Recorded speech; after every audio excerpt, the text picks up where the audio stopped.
पंकज कब आएगा?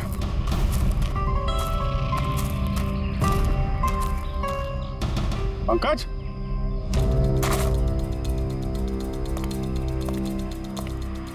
पंकज,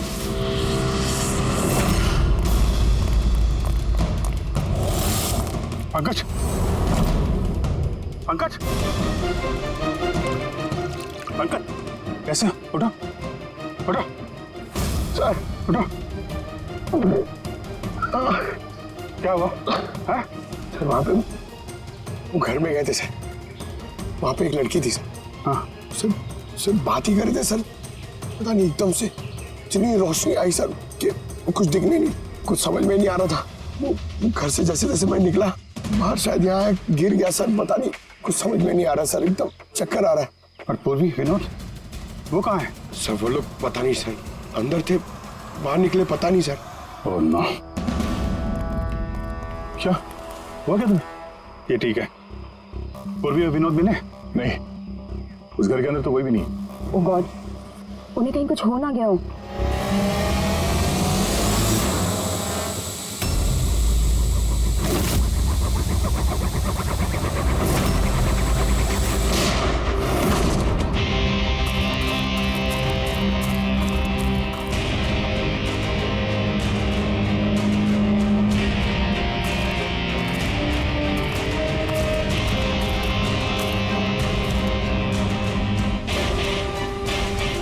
ये सब तो बड़ा मुश्किल होता जा रहा है। हमें वापस जाना होगा। चलो। क्या मतलब? देखो दया, हमें ये नहीं मालूम है कि अपराधियों की तादाद कितनी है, कितने कैमरे लगा रखे हैं यहाँ पे, कितने हथियार हैं उनके पास, ऊपर से हम पे हर वक्त नजर रखे हुए हैं। अभी फिलहाल हम उनसे मुकाबला करने की तैयारी में नहीं है। और पूर्वी, उसे यहाँ पे अकेला छोड़ के चले जाएंगे? यार दया देखो, पूर्वी उनके चंगुल में फंस चुकी है। हम उसको बचाने जाएंगे तो हम भी नहीं बच पाएंगे। अभिजीत, क्या हो क्या गया तुम्हें? कुछ याद है सीआईडी में हमें पहले क्या सिखाया था? यही कि सबसे पहले अपने साथी को पीछे मत छोड़ना, चाहे वो जिंदा हो या मर चुका हो। अरे यार, हर लड़ाई रूल बुक के हिसाब से नहीं लड़ी जा सकती। हमें यह भी सिखाया गया था कि प्रेजेंस ऑफ माइंड का इस्तेमाल करना, अलग अलग परिस्थितियों में। आई एम सॉरी, तुम्हारे इस थॉट से मैं एग्री नहीं करता। आई एम सॉरी, तुम्हें जाना है तुम जा सकते हो, बिना पूर्वी के मैं यहाँ इस जंगल से बाहर नहीं जाने वाला। जिद मत करो दया, हमें यह भी नहीं मालूम है कि पूर्वी जिंदा है कि नहीं। अभिजीत, वो एक सीआईडी ऑफिसर है, इतनी आसानी से हार मानने वाली नहीं है। वो बेचारी अकेली लड़ रही होगी उन मुजरिमों से, और अब जब उसे सबसे ज्यादा जरूरत है हमारी, हम स्पीड दिखा के भागेंगे यार। ज्यादा जरूरी यह है कि जो लोग उस गिरोह के कैद में नहीं आए हैं उनको बचाया जाए। और तुम्हें पूर्वी की इतनी परवाह है, तुम जिद मत करो, मेरे साथ चलो, हम लोग अच्छी प्लानिंग बना के वापस आएंगे। चलो। इसे हो क्या गया सर? अभी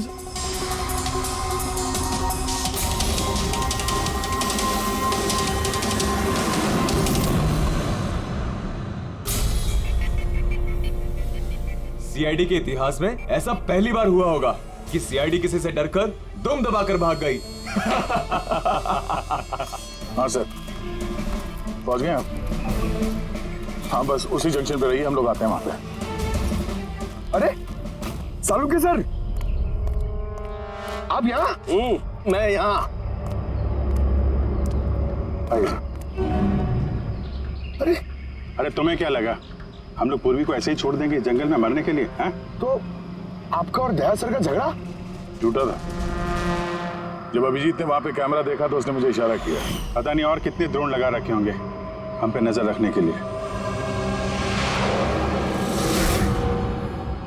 जो आदमी उस कैमरे के जरिए हम पर नजर रखे हुए था, उसकी आंखों में धूल झोंकना जरूरी था, इसलिए। अब वो लोग ये सोच के बैठे होंगे कि हम लोग जंगल से निकल गए, थोड़े रिलैक्स भी हो जाएंगे। यही मौका है हम पे हमला करने का। अभिजीत, ये लो, ये तुमने मंगाया था। ये क्या डिवाइस है सर? ये जैमर है पंकज, आसपास इस एरिया में जितने भी कैमरे होंगे सब जैम हो जाएंगे। अब वो हम पे नजर भी नहीं रख पाएंगे। और ये ड्रोन पे जो कैमरा लगा है, इसकी रेंज 7 किलोमीटर सिर्फ। बैटरी तो खत्म होने वाली है।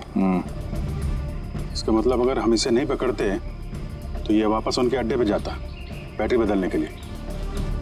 जरा आईपैड निकालना, नक्शा निकालो उसमें।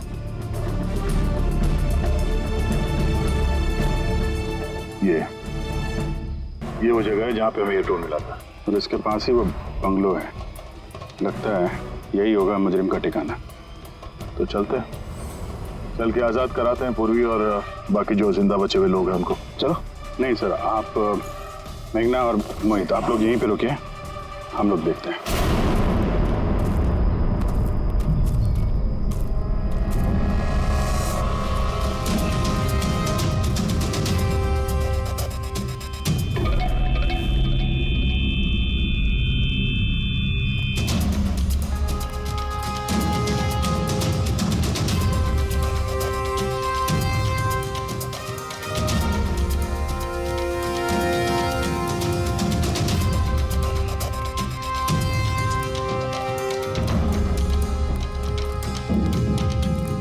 अरे यार, ये पूरा सिस्टम बंद कैसे हो गया?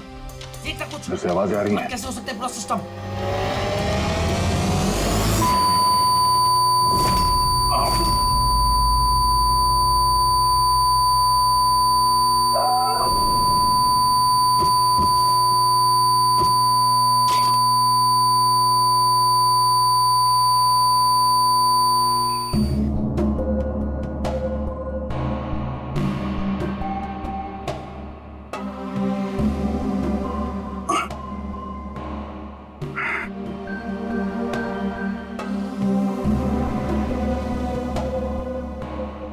पंकज,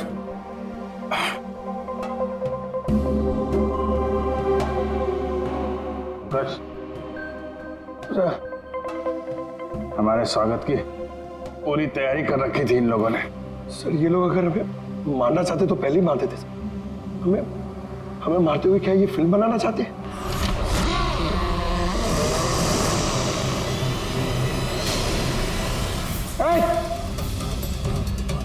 सच जाओ, सच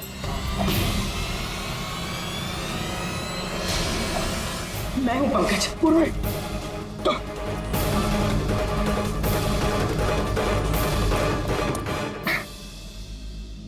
तुम ठीक हो? हाँ सर। वो लोग किधर हैं? सर इस तरफ।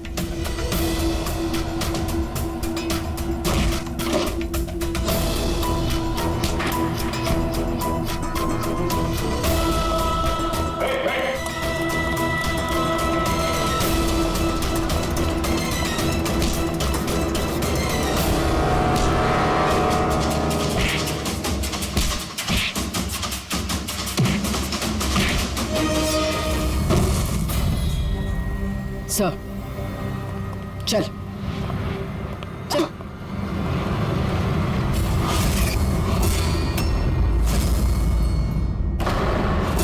मेघना, तुम? वाह, हमें तो लग रहा था कि हम मुजरिमों की आंखों में धूल झोंक रहे हैं। अब किसे पता था कि हम मुजरिम को अपने साथ ही लेके घूम रहे हैं। आप लोग यहाँ कैसे? किसने छुड़ाया आप लोगों को? सीआईडी को कैद करना इतना आसान नहीं। मौका देखते ही मैंने वो खिड़की तोड़ी और वहां से बाहर निकल गई।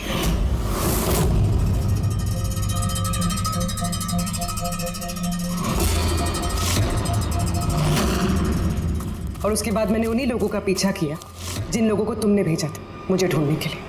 और फिर मैंने उस नकाबपोश आदमी को देखा और उसका भी पीछा किया।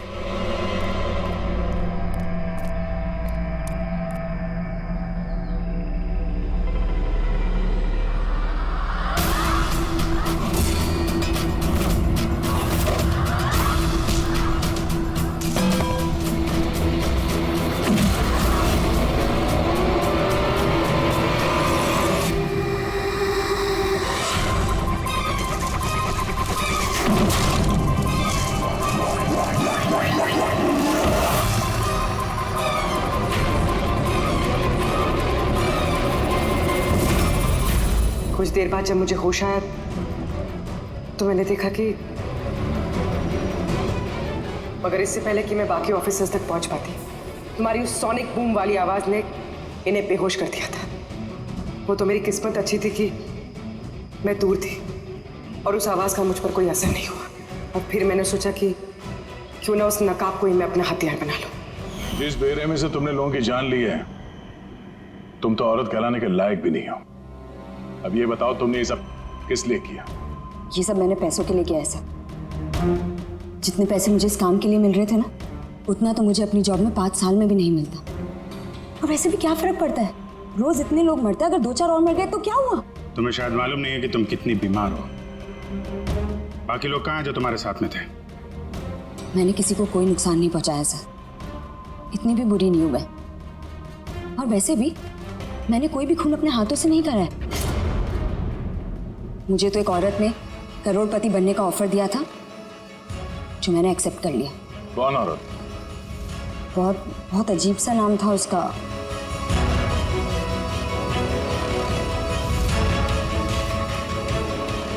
रूट। रूट?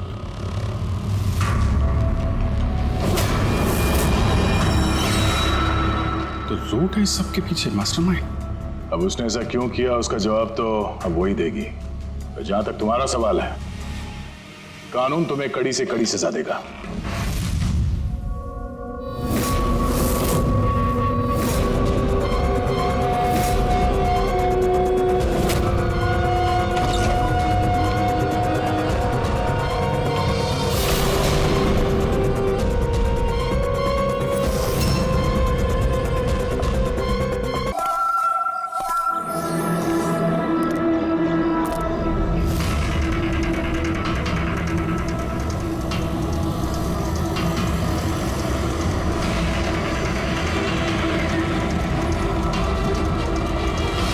ए भाई, गाड़ी आगे ले।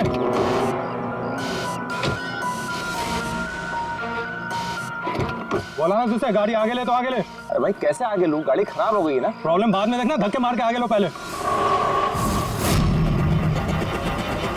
अरे आप लोग भी मदद कीजिए। हम क्या मदद करें? तुम जल्दी। इस आदमी को मैं पहचानता हूँ सर, इसका मतलब हमारी इन्फॉर्मेशन एकदम सही है। यानी कि वो रूट नाम का कंप्यूटर हैकर इसी जगह पे होगा। और वो रूट जरूर कोई खतरनाक प्लानिंग कर रहा है सर। चाहे कुछ भी हो जाए, उसे जिंदा पकड़ना है, ये जानने के लिए कि उसका मिशन क्या है। और इस मिशन में तुम दोनों साइबर कॉप की आगे भी जरूरत लगेगी। तुम यस सर। यहाँ बाहर गेट पे खड़े रहना। ओके बाहर सर। नजर रखना। चलो।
तो कोई नहीं।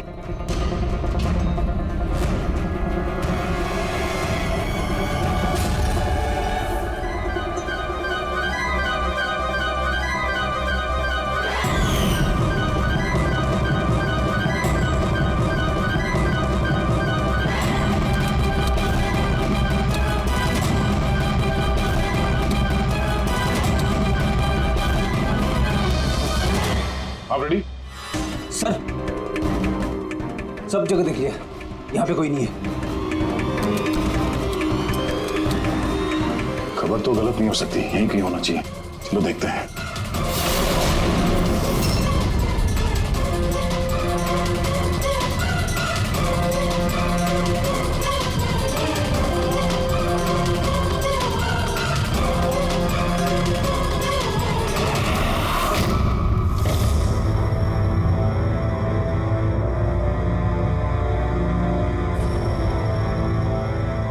तो कोई नहीं है।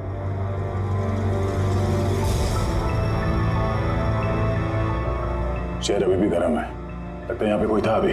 मगर सर एंड मौके पे भाग कैसे निकला? सर हम लोग तो चारों तरफ से बंगले के अंदर घुसे, किसी को बाहर भागते हुए नहीं देखा है। सर, हाँ सर ये मॉनिटर देखिए, ये तो घर के आसपास की फुटेज चल रही, कहीं वो हमें देख के भाग तो नहीं गया? हो सकता है, वो ज्यादा दूर नहीं गया होगा। जरा इस जगह को अच्छी तरह से चेक करो, और पूरी इस कंप्यूटर को चेक करो, देखो क्या मिलता है। तब तक मैं गेट पे जाके देखता हूँ।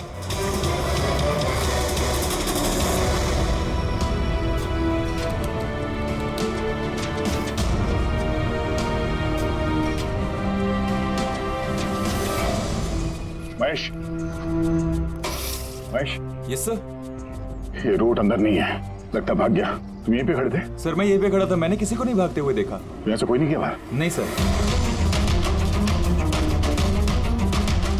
मेन गेट से तो कोई बाहर गया नहीं, पता नहीं ये रूट कहाँ से चला गया। सर बाहर पीछे की तरफ एक गेट है, शायद वहीं से भाग गया होगा।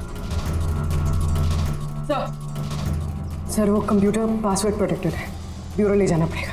सर ये रूट जरूर अपने उसी खतरनाक मिशन को पूरा करने में लगा होगा। ये रूट को किसी भी हाल में जल्द से जल्द ढूंढना होगा। एक मिनट,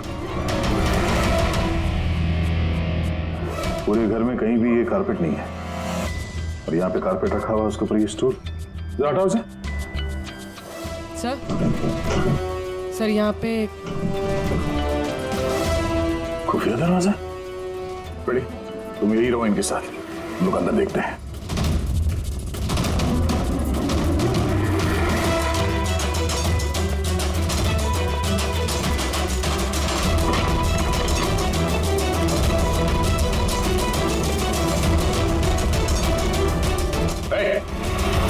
अब अगर अपने बचाव में कुछ कहना चाहती हो तो यही वक्त है।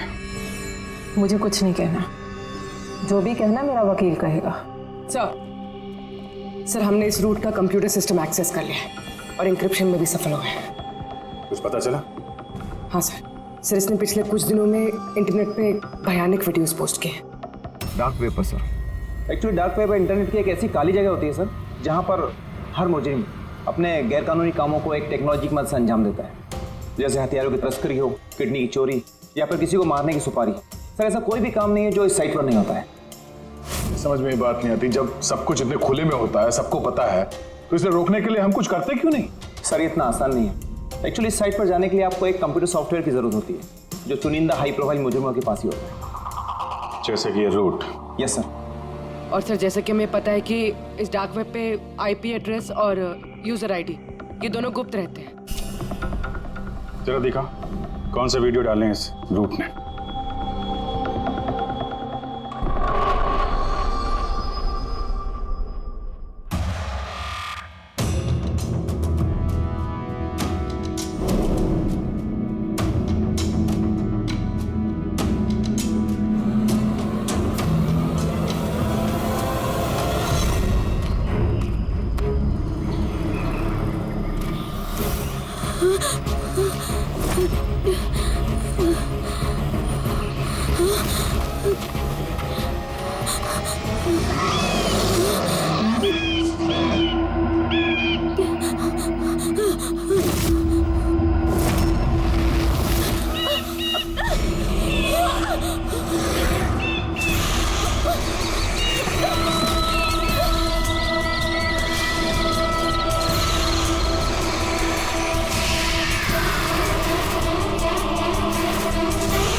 अरे बाप रे, ये तो किसी डरावनी फिल्म का भयानक सीन है। ये सीन क्यों डाला डार्क वेब में? सर ये किसी फिल्म का सीन नहीं है, ये सब असली में हुआ है और किसी हीरोइन के साथ नहीं, बल्कि एक मासूम लड़की के साथ। जहां तक मुझे याद आ रहा है इसे स्नफ फिल्म कहते हैं ना? हाँ सर, बहुत बड़ी इंडस्ट्री है इन वीडियोस की। कौन है ये लड़की? मुझे नहीं पता। तुम जिम्मेदार हो इसकी मौत की? नहीं सर, मैं किसी की मौत की जिम्मेदार नहीं हूँ। मुझे तो बस पैसे दिए गए थे ये वीडियो डार्क वेब पे डालने के लिए, और मैंने बस डाल दिया। किसने दिए पैसे? मुझे नहीं पता। नहीं पता कहने से काम नहीं चलेगा। एक लड़की की जान गई है। सर मेरे यकीन कीजिए, ऑनलाइन पैसे ट्रांसफर किए गए थे मेरे अकाउंट में। किसने किए मुझे कुछ नहीं पता। पता नहीं है तो पता करो। कंप्यूटर की बहुत बड़ी महारथी हो ना, ये पता करना तुम्हारे लिए कोई मुश्किल काम नहीं है। पता करो। अभिजीत, अगर कोई इस तरह का फिल्म बना के अपलोड कर रहा है तो हमें जल्द से जल्द उस तक पहुंचना होगा जो ये मौत का खेल खेल रहा है। एक काम करते हैं, इस लड़की की फोटो सभी पुलिस स्टेशन में भेज देते हैं। एक बार पता चल जाए लड़की कौन है, सारा मामला साफ।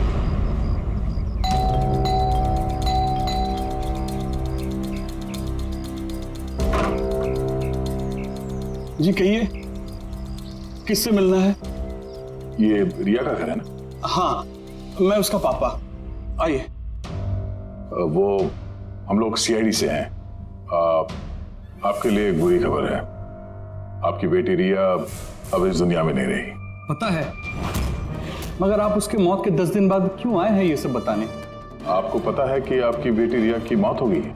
आप उस कार एक्सीडेंट की इन्वेस्टिगेशन के लिए आए हैं ना, तो आपको ये तो मालूम पड़ा होगा कि रिया का तो फ्यूनरल भी हो गया है। एक मिनट, आप किस कार एक्सीडेंट की बात कर रहे हैं? वही जिसमें हमारी रिया चल बसी है। शेयर टैक्सी में वो पुणे जा रही थी।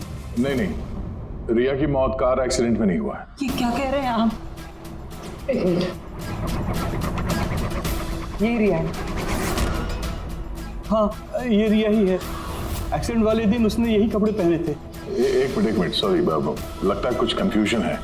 आप जरा बताइए कि आपकी बेटी रिया का कार एक्सीडेंट कैसे हुआ था? शेयर टैक्सी में वो पुणे जा रही थी, 7 और लोग भी थे उसके साथ। तो रास्ते में उसकी गाड़ी का बड़ा भयानक एक्सीडेंट हो गया। पूरी कार आग की लपटों में झुलस गई। मरने वालों के तो चेहरे तक पहचान में नहीं आ रहे थे। तो आप लोगों ने रिया को कैसे पहचाना? उसके सामान के जरिए बस हम उसे पहचान पाए।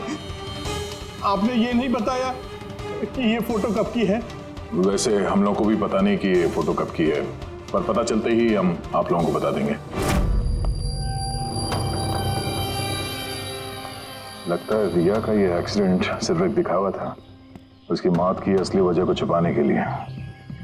सर अगर रिया का कार एक्सीडेंट एक दिखावा था तो वो बाकी के 7 लोग जो उसके साथ गाड़ी में थे, कहीं वो भी रिया की तरह ही तो नहीं मारे गए?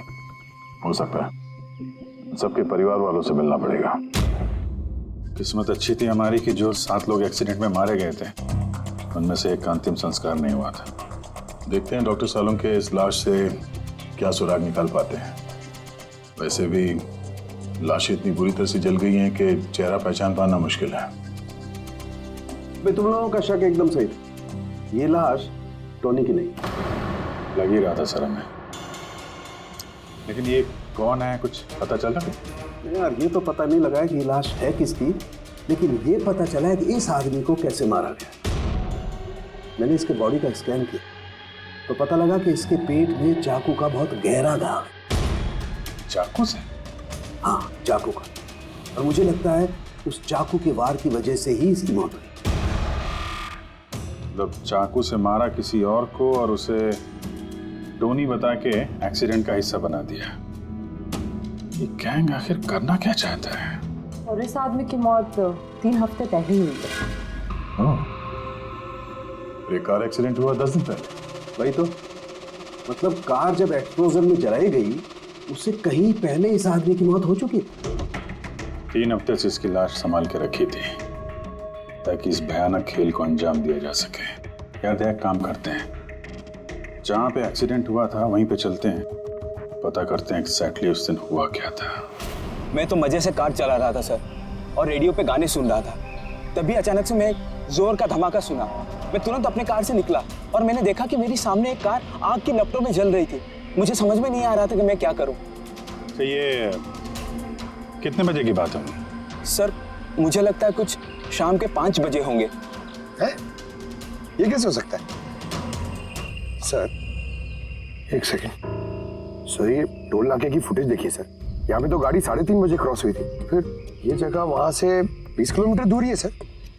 तो 20 किलोमीटर का सफर तय करने में 1.5 घंटे तो नहीं लगने चाहिए। रास्ते में कोई ढाबा होटल भी नहीं है, कोई चाय वाय के लिए रुक जाए जहाँ पे। एग्जैक्टली तो उस हिसाब से गाड़ी को यहाँ पे 4 बजे पहुँच जाना चाहिए था, अगर यहाँ पे एक्सीडेंट हुआ 5 बजे। इसका मतलब है ये जुर्म इस 1 घंटे में ही हुआ है। तो गाड़ी को उस समय कहीं ले जाया गया और उन सबको उतार के उसमें 7 लाशें रख दी गई। और उसके बाद गाड़ी को यहाँ पे लाके ब्लास्ट करवा दिया। सब प्लान था। सर ऐसा लगता है इन सब लोगों को वहीं लेके गए हैं जहां पर रिया को लेके गए थे, वो स्नफ फिल्म बनाने के लिए। जगह जल्द से जल्द ढूंढनी होगी यार। पुलवी ने SMS भेजा तो किसी पेड़ की फोटो है। हाँ पूर्वी। सर ये पेड़ जिसकी फोटो भेजी है मैंने, इसे मोरिंगा ओलिफेरिया कहते हैं सर। हाँ सर ठीक ऐसा ही पेड़ रिया वाले फुटेज में भी है। ये देखिए सर, उस फुटेज का स्क्रीनशॉट भेज रही हूँ मैं। सर ये पेड़ महाराष्ट्र के 2 जंगलों में पाए जाते हैं। ये तो एग्जैक्टली वैसे ही पेड़ है, महाराष्ट्र के 2 जंगलों में। कौन कौन से जंगलों में? सर एक जंगल है जो नासिक के पास है और दूसरा जंगल एक्सीडेंट वाली जगह से सिर्फ 1 घंटे की दूरी पे है और इस जंगल का नाम है प्रीफिक्स फॉरेस्ट। जरूर ये मौत का खेल इस प्रीफिक्स जंगल में ही हुआ है। प्रीफिक्स फॉरेस्ट तो काफी बड़ा जंगल है यार, मीलों तक फैला हुआ है। फॉरेस्ट ऑफिसर की मदद लेनी होगी।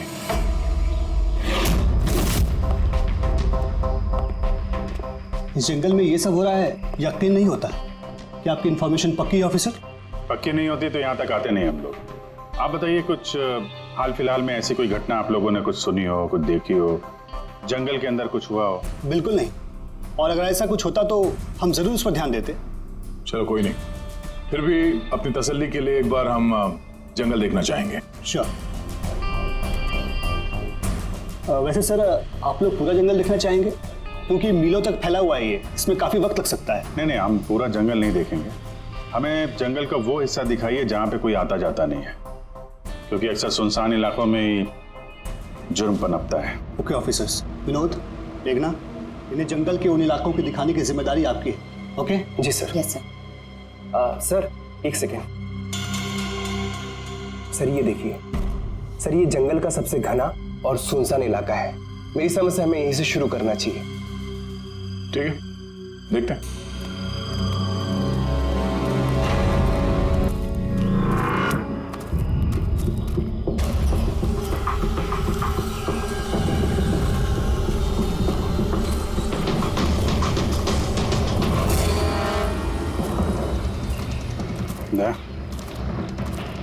यहाँ पेड़ पे देखा?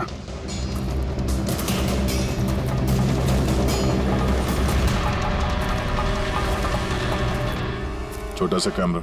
मतलब हम लोग सही जगह पे आ गए हैं। यही वो जगह है जहाँ पे वो फिल्म बनाई जा रही है। कैमरा ऊपर भी है, उस तरफ पैंट है।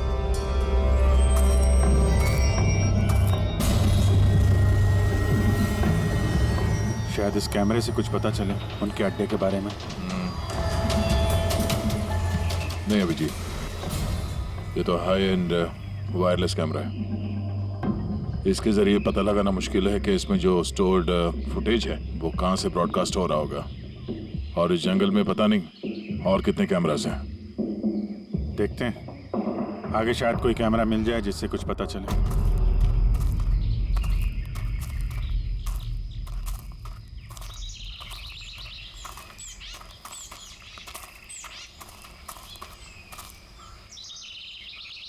सर सही निशान देखिए, मुझे लगता है हमसे पहले यहाँ कोई आया है।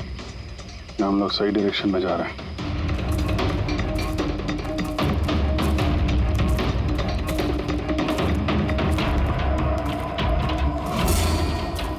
सर ये निशान यहीं तक है सर, इसका मतलब उनका अड्डा यहीं कहीं है।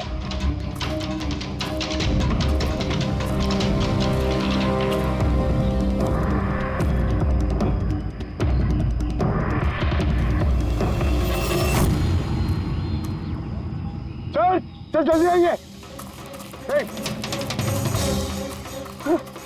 एक मिनट सर, एक सेकंड। घबराओ मत, हम लोग सीआईडी से हैं। उठो उठो। सर आप लोग सीआईडी से, मुझे बचा लीजिए सर।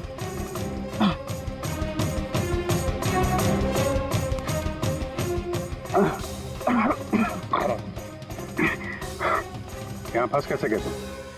सर मुझे इस जंगल से बाहर निकलने का रास्ता नहीं मिल रहा सर, उस खूनी ने एक एक करके सबको मार दिया। तुम लोग यहाँ आए कैसे? हम से टैक्सी में सवार होकर सफर कर रहे थे कि अचानक हमारी गाड़ी पंक्चर हो गई और कार रुक गई। सड़क पर पहले से किसी ने कीले और कांच के टुकड़े रखे हुए थे सर। फिर इसके बाद कुछ लोग आए जिनके चेहरे नकाब से ढके हुए थे और जब तक हम कुछ कर पाते उन्होंने हमें बेहोशी के इंजेक्शन लगा दिए।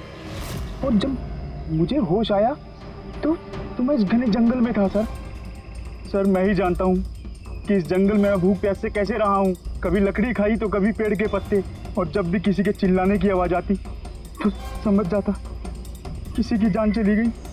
यहाँ जगह जगह कैमरे लगे हुए हैं। तुम्हारी किस्मत अच्छी थी कि तुम उनके पकड़ में नहीं आए। सर पकड़ इसलिए नहीं पाए क्योंकि उन्होंने एक कैमरा मेरे कमीज के बटन में लगाया हुआ था और वो बटन मैंने तोड़कर फेंक दिया। शायद इसी वजह से वो मुझे ढूंढ नहीं पाए। तुम्हें अंदाजा है कि बाकी के लोगों में कितने लोग जिंदा हैं अभी तक? मालूम नहीं सर, पर कल रात जब मैं पेड़ पर बैठा हुआ था मुझे किसी के चीखने की आवाज़ आई थी। न जाने वो उनको घायल कर रहे हैं या फिर जान से मार रहे हैं सर। किस तरफ से आवाज़ आई थी, कौन सी दिशा से, कुछ याद है आपको? मेरे पेड़ इस तरफ, शायद उस तरफ से सर।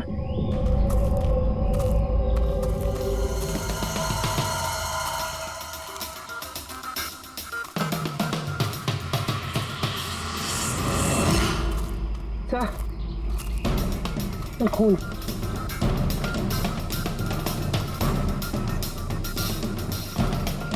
यहाँ पर भी। इसका मतलब उनमें से कोई घायल है, किस तरफ गया होगा? सर ये देखिए, खून के कुछ निशान इस तरफ भी जा रहे हैं।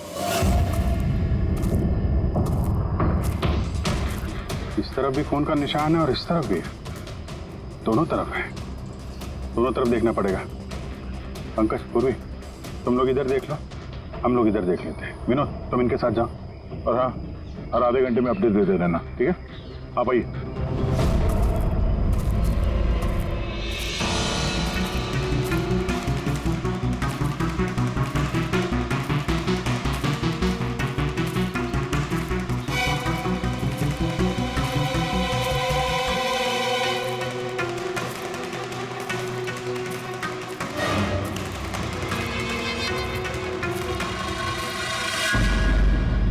एक मिनट,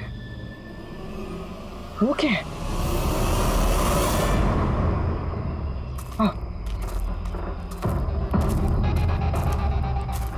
घर, शायद घायल विक्टिम ने यहीं पर पनाह ली हो। जंगल के बीच में घर, मगर नक्शे के हिसाब से तो यहाँ कोई घर नहीं था। हो सकता है ऐसे फिल्म बनाने वालों को ऐसे लोकेशंस की जरूरत पड़ती है ताकि उन्हें कोई ट्रैक ना कर सके। हो सकता है उस घर में जो घायल आदमी है वही मुजरिम हो सकता है पंकज, और ये भी हो सकता है कि आगे और भी कैमरास लगे हों। होशियार रहना।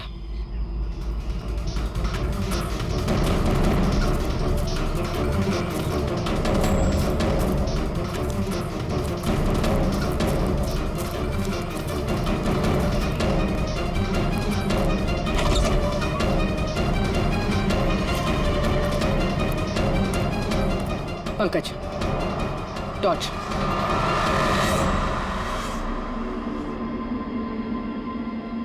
ये घर तो एकदम हिंदी फिल्मों की डरावनी पिक्चरों जैसा। ये देखो, उस घायल विक्टिम को यहीं पर लाया गया है। वो आवाज सुनी? अंदर से आ रही है।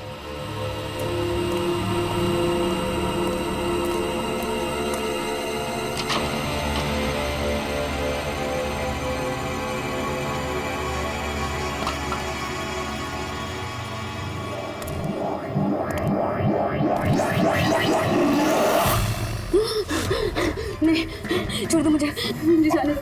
बाहर आओ। मेरे पास मत आना, मैंने कुछ नहीं किया। देखो हम लोग सीआईडी से हैं। घबराओ मत, आओ, कुछ नहीं होगा तुम्हें। आजा आजा।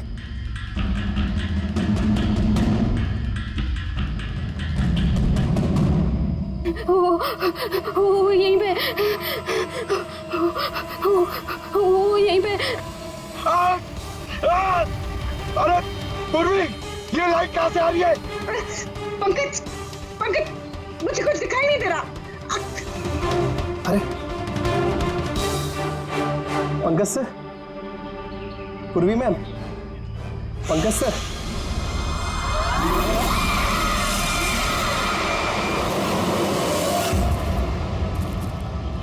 सर, खून के निशान तो यहाँ के खत्म हो गए।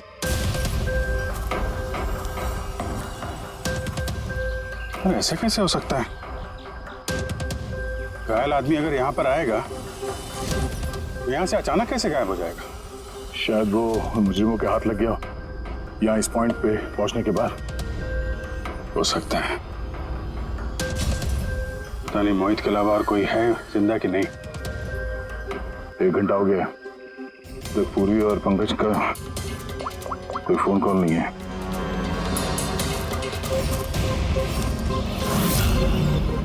पूरी फोन उठा नहीं रही है। पंकज, देखता हूँ।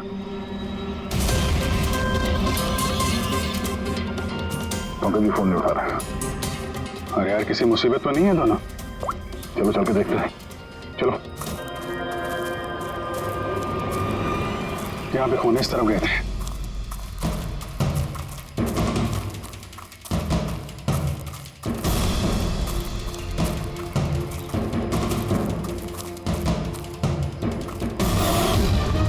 घर के अंदर शायद कोई हो, अंदर जाके देखता हूँ। ठीक है, तब तक मैं यहाँ बाहर देखता हूँ।